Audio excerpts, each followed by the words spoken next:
Welcome to Nightmares Before Bed, a supernatural podcast where each show will explore dark and mysterious places, eerie creatures, and all things spooky and creepy.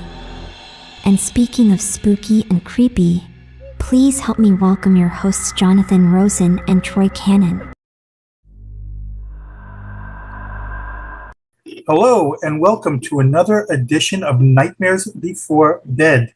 I'm Jonathan Rosen, along with Troy Cannon, and today we are going to talk about something that I'm very familiar with because I passed by there. I think this is one of the places maybe that I've passed by, maybe you haven't. This is the first time, I think, for this. So, the Amityville Horror House. And so you've not been there, right? Nope. I've not been inside. I'll say that. I just drove by like a lot of other people, and I think that annoys them there too. All right, so let's give a little. We know it was a movie. Okay, yeah. We know it was a movie, and I've actually interviewed someone who was in the movie, but we know it was in the movie. And so here's the backstory on it. Okay, so we have Ronald DeFeo, 1974, shot and killed 6 members of his family. Okay, the address is, I don't know if they love this, but it's 112 Ocean Avenue. Okay, so you can see the house behind me a little bit for those on the video portion there. It looks like every horror movie, the creepy face. So later on, after this whole thing, all these murders happening over there. It's out in Long Island, New York. So the Lutz family and their 3 children, dog, move into it, and they find it haunted. They went all these, the terrorizing place, the sounds, like evil things, evil feelings starting to happen with them all. And they eventually they have to leave. They have to get out. And it always reminds me of that Eddie Murphy,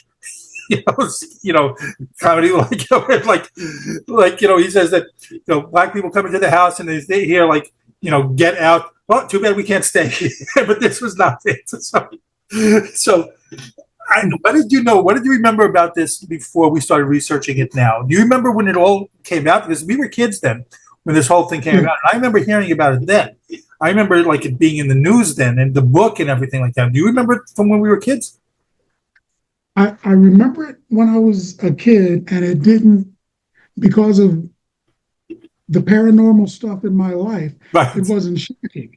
It was refreshing to me because I felt, oh, I'm not the only one. I felt like that because when I was little, I was getting stuff. So when I heard about it, I was like, oh, okay. So it's not just me. It's maybe I should tell the news too. I wasn't thinking money, but I was like, maybe I should tell people. But I heard about it, and I heard about the movie, and I wanted to see the movie. I didn't see the movie until it came on Channel 10 or cable, but later on. I saw it on cable too. I didn't see it in the theater either, of course. Yeah, and I was like, oh man, this is bad. There's blood on the walls, and right. Ghosts are trying to tell the pastor or preacher or whoever it was to get out, and the little kid is seeing things flying around in her room. They're hearing footsteps, and I was saying to myself, I hear footsteps all the time. I was like, maybe Amityville, maybe that ghost is in my house too. But I could imagine how, because for me personally, nobody experienced it really except me. But I was thinking, as a family, if everybody in the house experienced that, it would freak everybody out. And I could understand how they packed their bags on that last day and just ran out and jumped into the Volkswagen and took off. Well, again, okay. So first of all, let's go to the beginning of this too. I mean, murders. The guy murders his family in the house. So I don't know what caused someone snapped or whatever. There. Would you buy a house even that you knew the history of it like that? Would you even go into that house like to maybe go through it? But once you found out, would you move into that house?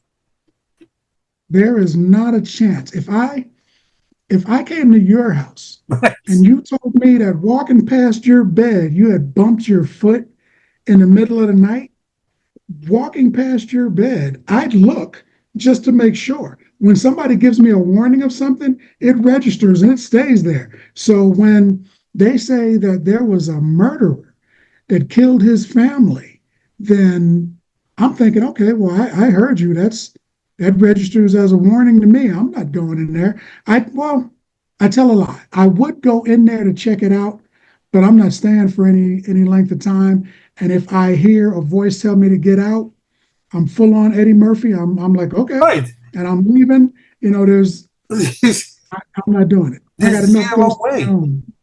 I'm not buying a house that I found out that there was a murder, someone murdered their family, his family or whatever. There's zero way I'm going into that. There's not. I mean, I'm not even. I don't. There's definitely no way I'm buying it. I'm not sure I can go on in either to begin with, but maybe that just like out of morbid curiosity thing.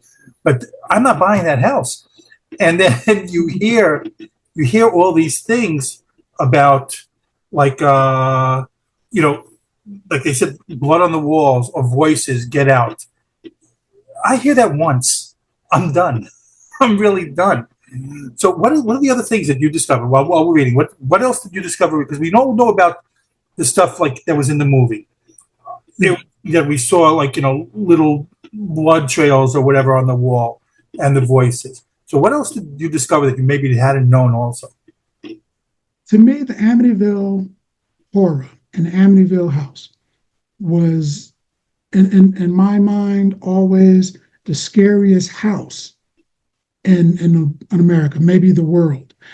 But after doing research and listening to people who were interviewed and stuff, I flip flopped because the author that wrote the book told another author, Right. he's like, yeah, I'm writing this book. And the guy's like, do you believe it? He said, I don't have to believe it. It's a book, man. I'm just trying to make enough money so I can go live on an island and have a box of cashmere sweaters. The author made millions, Right, exactly. but died soon after. So he never got on that island and he never had that box of cashmere sweaters. The producer that made the movie said that he was going to take artistic license and he was going to add certain things. One of the reporters that this is my swinging this way. I also got to swing that way. One of the reporters said, when everything happened, there was a group of psychic investigators, paranormal investigators. One guy was a vampire investigator, all these different things. They went to the house and immediately started feeling stuff. But the reporter, who had no connection, said she was watching everybody, freak out and she didn't feel anything.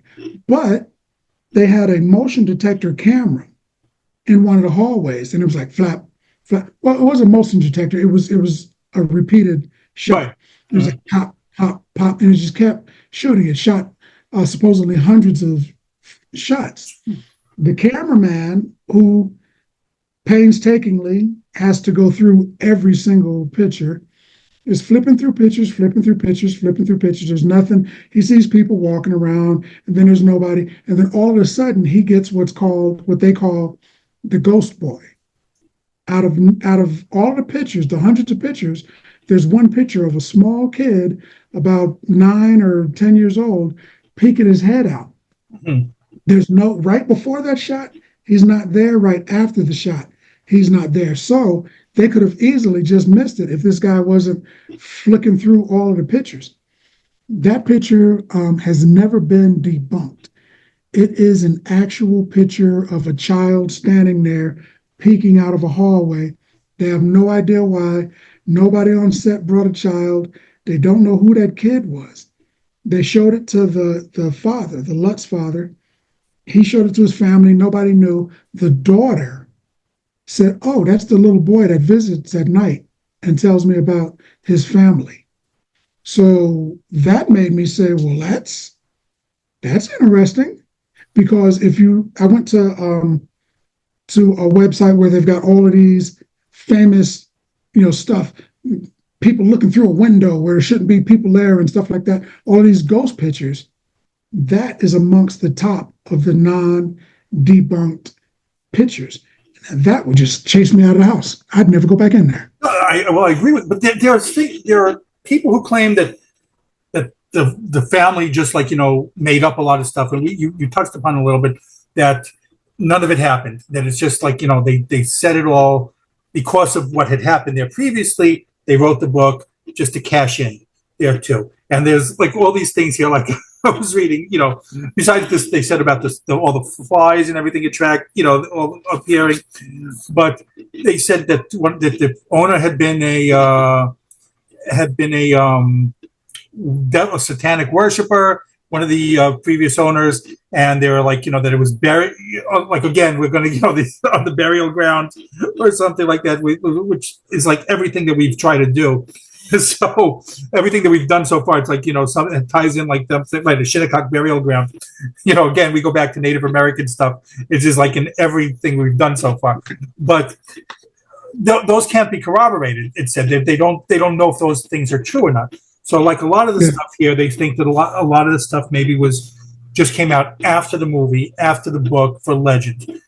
And there are people living in it now. There are people who live in this house now. And supposedly, I don't think that they've ever had any experiences to the negative on this. So again, it's one of those things that, we don't know what's true, which is all things. We don't know what's true or what's not true. We don't know what creative license, like you said, were taken with the book. Creative licenses were taken. Still, there's enough there that makes me not want to go. The house is in New York, and you could drive by it, you could see it, and they've kind of done some window dressing on the house. And, maybe when we post this video later, you can find some current pictures of it. They've done some window dressing on the house. There's still enough there to me that it has like an evil vibe to it, just because of all the history of it. And we've talked about, again, benevolent ghosts or like ghosts with like ill will in their hearts. I can't see this being anything but ill will type of ghosts because of the violent history. Maybe if there are kids there because they, the kids were innocent and, something happened, maybe they're like innocent at heart, but there's just so much violence surrounding the history of this house that it's just so creepy to me. Evil little kids are spooky to me. Right. I talked to someone a long time ago, and they had a bad kid. I was visiting. They had a little bad kid, was knocking stuff over, jumping in my lap, knocked a drink over in my lap. And I was like, man, get control of your kid. And I shouldn't have said, it's their house. It's their house. I'm visiting. Right. But I was wet, and I just got splashed. You said this out loud to them? I said it out loud. It was an accident, but I said it out loud. And the person said, all kids are pure. Well, not all kids. I want to agree with that. They are. All children are pure, but not always pure good. Some of them, they're all kids are pure, but not always pure good. So when I see like ghost kids and stuff like that, I'm thinking that kid's pure, but maybe not Casper pure. He's probably not a friendly ghost. And the fact that there might be a child ghost in there, the fact that the guy, Ronnie, right. His friends called him Butch, but the guy, Ronnie, he said he had a pastor talk to him when he was arrested. And the pastor talked to him, and he told the pastor that a woman came to him in the middle of the night with dark black hands and was hooded. He later described her as a demon, and she handed him the rifle.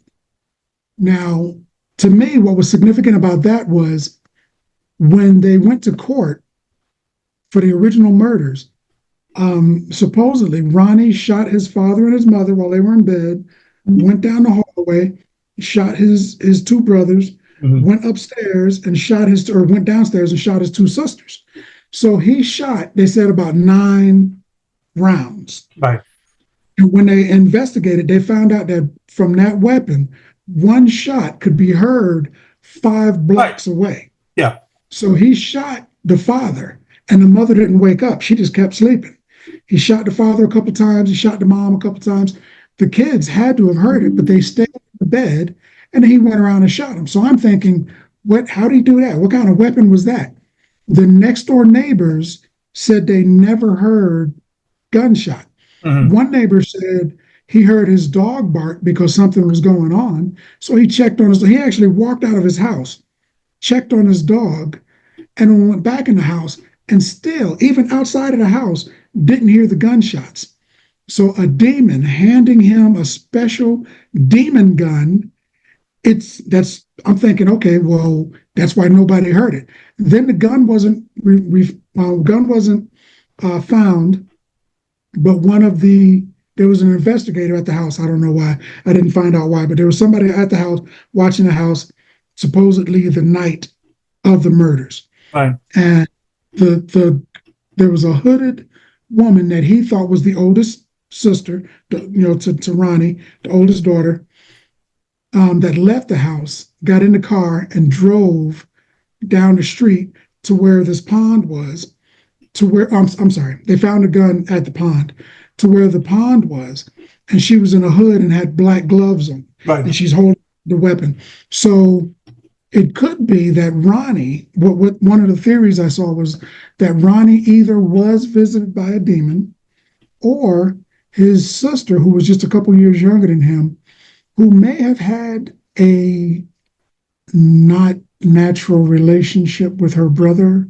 I've read that too. No, I've read that also. Yeah, I've read that too. So, I mean, to me, but they had a non-natural relationship. They even put that in one of the movies later, and I didn't know if that was okay. Not the original. I don't think it was like one of the later, Amityville years. Right, one of the things they put that aspect in, and I didn't know when reading it if that they just took it from the movie or if that was like a legit thing rumor there. So you read that that's what supposedly that's one of the rumors. Yeah, I saw one of the investigators of the thing, and he said, and one of the neighbors also said that they were just too close. Right. So one of the theories is that she shot the family, and he kept the kids in the bed. There are two different rooms, so I don't know how he kept them in the room in two separate rooms, but he kept the kids in their room while she went around. She shot the parents, and then she was like, you know what? I'm just going to keep going. And she shot everybody else. And he was a little high. He was a little drunk and a little high. But once he realized what was going on, he shot her. And his recollection was a demon came, because when he gives testimony, he said the demon gave him the gun, and later he committed the murder, one single murder. That's his original recorded testimony. I committed the murder. So they're thinking the sister, wanting to knowing that the family knew that they had this relationship, wanted to escape, was going to kill the parents so they could escape, and possibly just said, you know what, I started, you open up a bag of chips, can't just eat just one. Right. So she went and got the rest of the kids, and then he, quasi aware of what was going on, was like, oh my God, you killed the family, and shot her. So when they talked to him, he said, I committed the murder, one murder. So that's a possibility. So there's a possibility that there was a demon in their house in the beginning. Also, the father would fly into rages for no reason and would beat the mom up, beat the kids up, and beat Ronnie up all of the time. It was so bad that the neighbors, the family, and Ronnie's friends were scared to come to the house because the father, who's a big guy, could snap at any moment. And nobody wanted to address it because they knew he had a family business, and it was rumored that he was tied to the mob. So nobody wanted to get involved with him because they're like, even if I beat this guy up and make him leave his kids alone, the mob is going to shoot me in my sleep. So nobody wanted to mess with him, but he was ultra violent. So everybody, family and everybody, didn't want to stay. Now I'm thinking, okay, supposedly this was an Indian burial land. Right. And so the Indians are buried there. They're probably a little upset that you built a house on Chief's burial grave. So they're in house tripping. They're possibly affecting the father, who goes nuts, who possibly affects the sister or the brother, Ronnie, who goes nuts. They're still in the house. The next people come in. some of the stuff, they exaggerate a little bit, but there's probably stuff going on. They probably saw a chance to make a movie or a book or whatever. But some stuff I think had to have happened. So there's stuff going on there that seems like a traditional haunted house to me. Well, a lot of it, I think it's fair to reason that Poltergeist took elements of the story. The whole, a lot of the stuff that happened in Poltergeist, when you're reading about this stuff, it seems like it came from there, or they borrowed from this story. But yeah, it's all very strange and creepy to me. We didn't even talk about we said about the bugs gathering, which we saw again also in Poltergeist, but there was there's the welts on the body, the levitating, someone levitating up out of their bed with this too, and this is all in the book and hearsay, of course, but there's enough there. There's enough creepiness there, aspect of it. Just the fact that someone's talking about a demon. And remember when the Son of Sam stuff came out, that the serial killer Son of Sam is the same type of thing. A demon talking to him through the dog. But someone saying a demon compelled me to do this and handed me things, and that no one hears gunshots. That's one of the things that stuck out to me as well. No one hears gunshots at all. And this is not back in 1800s, the same type thing with that a murder could happen in a place because all the neighbors are so far away. This was not that. These are neighbors all around you, because you have those little Long Island towns that the houses are stacked one on top of each other. No one heard anything. No one did anything, and again, just the person itself is so creepy. So I can see the elements of that. I don't know with the Lutz family if it was something that, they talked themselves into, or just wrote a book to cash in afterwards with the money because they read the history and figured, hey, we could put a book about this too there. But it seems that there's been enough going on there to warrant investigation. There's been enough there to put some doubt in your mind, at least, that, hey, maybe something did happen here. That's the thing. I can't just rule it out, to me, at least, just because of all the little circumstantial evidence and the stuff that you talked about already. Yeah, I couldn't sleep in that house. They couldn't get me to sleep in there. Well, you got that stuff going on in your house now, so it's the same thing. I do. I've had that in my house forever. And normally, we're doing this show. Yeah. So I talk about it. But normally, I wouldn't talk about it because, it freaks people out. You tell somebody, I heard footsteps in my house last night. The first thing they're thinking is either you're crazy or you've got a home invader. Right. They're not thinking monsters, but... if you've never seen anyone act, you've had these encounters. We've talked about it on other shows. You've never experienced any malevolence, right? No bad intent that you've seen. Oh yeah, you have. Oh yeah. I'm a photographer today, just mostly for fun. But I've got a camera, a relatively expensive camera, and it's got a nice lens on it. It's got a strap on the end that goes over my shoulder. I took it. I'm positive. Without a doubt, I put it on my shoulder. I've done it thousands of times. Put it on my shoulder, and I started walking towards my car, and it fell. The camera fell. Yeah. As if somebody unscrewed, because you got to twist it 15 times to get it to unscrew the strap to unscrew from the camera. And it just fell. And it fell straight, lens first. I didn't do that.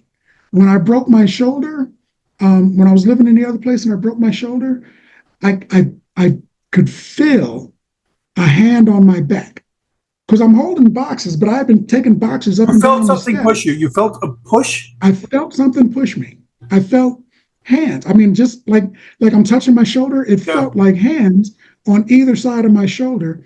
And then all of a sudden it was like, whoop, because I fell forward. If you're walking down the steps and your foot slips, you fall like that. In order to fall forward something has to push the top of you. I fell forward. So I not only did I drop the box, but I fell forward and I grabbed the banister, and that's when I dislocated my shoulder. Holy crap. Okay. I yanked the shoulder out and I fell and I tumbled. But I felt that. So there's been times when, not a lot. Most of it has been just weird stuff. Like I've been in this room, say like a month ago. I was in this room. I want to grab the camera and point it this way, but I've got a shelf over here with a bunch of books, or not books, but movies and stuff. And they're in the shelf. But one day, it's like maybe a month ago, 2 or 3 of the books fell off and fell on the floor. But you would have to grab them and pull them out for them to fall. Stuff like that. Physical stuff happens. The physical stuff happens once a month, twice a month. The bad stuff happens once a year, maybe, which is a lot for me because that's a lot. Because I'm thinking, it feels like it's getting bigger, is what it feels like to me. My grandmother, when she was with me, she's gone now, but when she was with me, she said the more energy you give to it, the more you think about it, the more you see something out of the corner of your eye and you investigate it and go check it out. Yeah. The more energy you give to it, the bigger it gets. And over the last, I don't know, maybe 10, 15 years, I've been checking stuff out. Like I told you, I set the camera up. I put it in there. I bought an extra battery so that it would record all night long.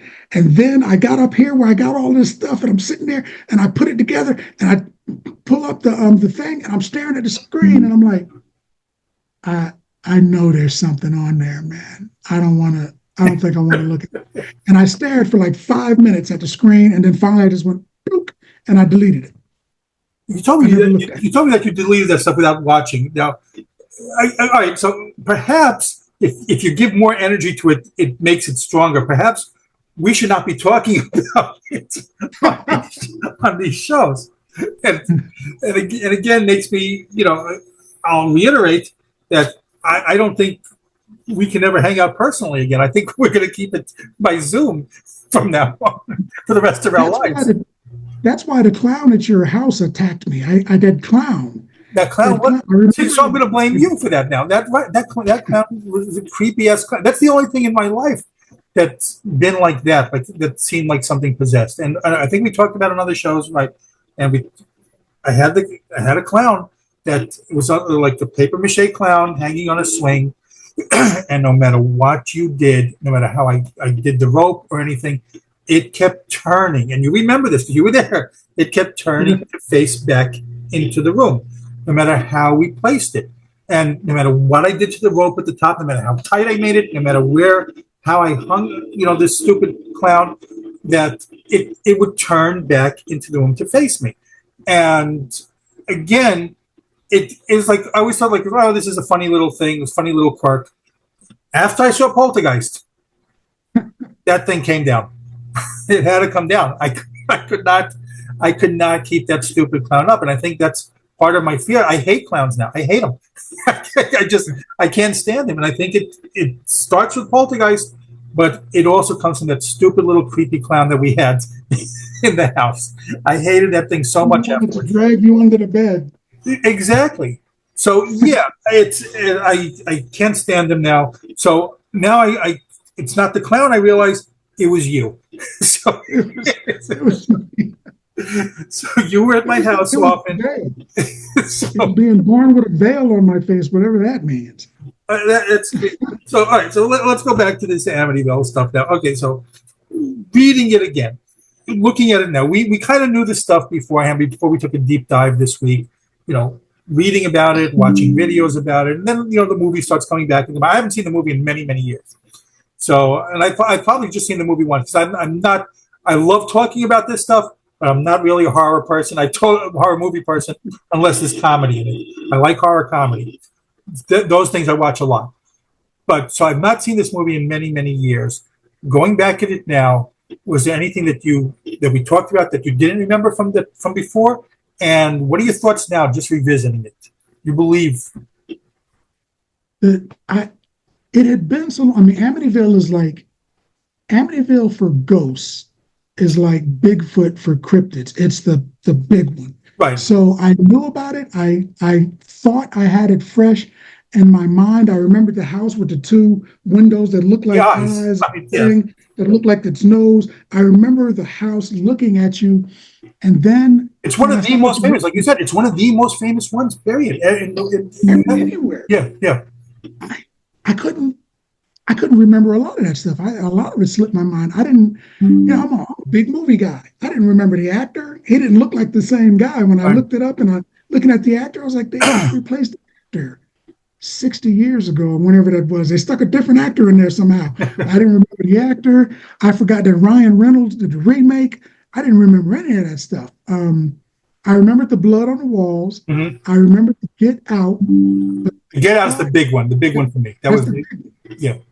I thought that was like they were talking to the father, but they were talking to the priest when he tried to use the holy water and bless the house. The ghost was like, "Get out," and I'm like, "Wow, that's big." I forgot all about that, but I remembered certain aspects, but I was putting them in the wrong order, and I was mixing different movies up. But when I went back and researched it, I was like, "Oh yeah, okay, now I remember why this was so freaking scary all that time." This stuff. Even if a quarter of the stuff that they say happened actually happened, that's 10 times too much stuff. That's more than enough for me. I felt more than enough, especially that kid, that picture of that kid, mm-hmm. which I probably have right here in the center. That kid, the reporter who says that she didn't believe anything. She wasn't affected. Her and her cameraman were just walking around taking pictures and video and everything. And he set up a camera and she said, I didn't believe anything. And I was thinking, okay, well, she's a naysayer. Then she says, but then when he's shuffling through the pictures, he finds this.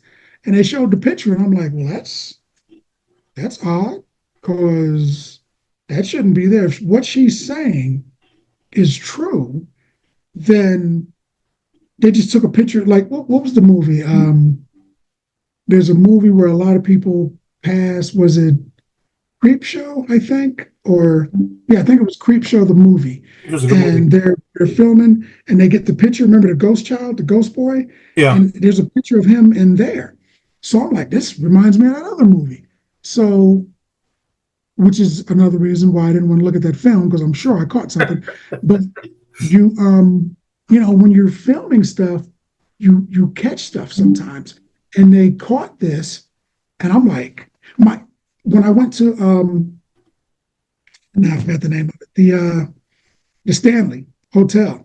Yeah. There's video, and I'm watching it and I'm editing and I'm doing stuff like that. And my son comes in and he's looking over my shoulder, my older son. And he's like, "Oh, you missed something." And I was like, "I didn't miss anything. I'm just skimming through it." And he's like, "There's something at the top of the stairs." And I was like, "Yeah, the window." And he's like, "No, I don't think so." So I rewound it and I didn't see anything. And he says, "Further back." And I'm rewinding it and it goes all the way past the window. And he says, "Start from there." And he's standing next to me and we're looking. And just like in an instant, like one frame, it's like, video, and it's just the window. You're looking at the window, video. Boom, there's a picture, or there's a person standing there like in a veil, and then it's video. And I'm thinking, how did he see that? But I showed my wife, and she's like, that's fake. They put that in there so to scare people. I'm like, it's not a picture, it's a video. I'm holding the camera. You didn't tell me any of this before. You did not tell me this before. I thought I told you. It's like that stairway that they call the vortex stairway. Right. The people that work there, because there's like, Well, I know about all that stuff, but you didn't tell me that you had something on video. Yeah, I'll show it to you because it's like video, and then just for a split second, you see a veiled person, and my wife is like, "No, they're trying to trick you. They put that there," and I was like, "It's not a poster. It wasn't. You look at the video, it's not there, and then boom, it's there for a second, then it's gone again." And she's like, "You need to turn that off," because she believes I'm pulling stuff into the house too. Oh yeah, so I'll show it to you, but So I think that you can catch things sometimes, not all the time, but sometimes on video. There could be something looking over my shoulder right now on video. You don't see it. But for some reason, with like a camera, you might catch it because it's just those quick instances. And when they were taking the pictures, the camera was just flashing, flashing, flashing. And it was like nothing, nothing, nothing. Hey, there's a kid looking out the hallway. Nothing, nothing, nothing. Just that one instance, they caught that kid. So I'm thinking, there's something in there. I'm going to say this in all sincerity right now. Okay. I love you. I think you're a great guy. And we've been friends for 40 years over. Had I known back then when we were hanging out all the time that you had all this stuff going on with you, we would not have been friends. I would have said, my mom was, what happened to Troy? Oh, he's a nice guy, but he attracts ghosts. I'm like his friends. Right, exactly. So, oh my God, I did not know any of this back when we were like, 13 years old, 14 years old, hanging out. Like, oh my God. So now people in the audience are figuring out their age. They're like 13 or 14 plus right. 40. Which means we're now around 30. We're around, my math would be right around 30 right now. Yes. That's right. I like your math. So, all right. Well, I think we tackled the Amityville. So the big things. So you do believe that there's something plausible that's there? Yes. I do as well. I think they may have exaggerated for the book, but they kind of got skipped out of the book because the guy said he only made $80,000, but the author made like millions. Yeah. So they kind of get goofed out of the money, but I think they might have, stretched it a little bit for the money, but I think that there's definitely something there. I'm with you. I think there's enough suspicious there that there could be something there too. And all I know is, like I said, I would never be living in that house. I've just driven by once, and that was enough for me. I don't even want to go back to like go see the front of it anymore. That was already too close for comfort for me right now. Because the older I get, the more I believe. I think actually.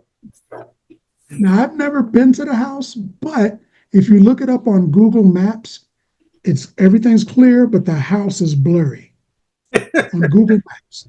So, and they changed the address. It was 112 Ocean. The people that are living there now had the address. I didn't know you could do that. They had the address changed. I can't remember what the new one is, but they had the address changed. I guess so people couldn't, just out of towners go find their house and show up and everything. But yeah. Well, it's funny. It was 112 Ocean Avenue when I lived in New York as a kid. Way before I met you and stuff. As a kid, it was a different area entirely. This was Long Island, the Amityville house. I lived in Brooklyn, but my address was 1212 Ocean Avenue. So it was like those same numbers were there. Just an added one, but those same numbers were there. So I didn't see any ghosts there. I saw plenty of in New York there, that apartment building. I saw plenty of roaches, but no ghosts.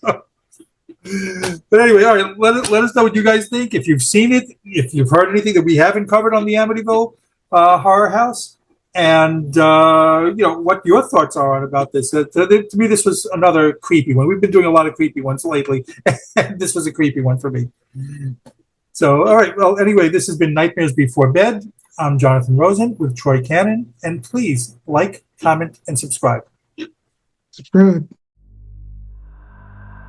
Thank you for watching Nightmares Before Bed.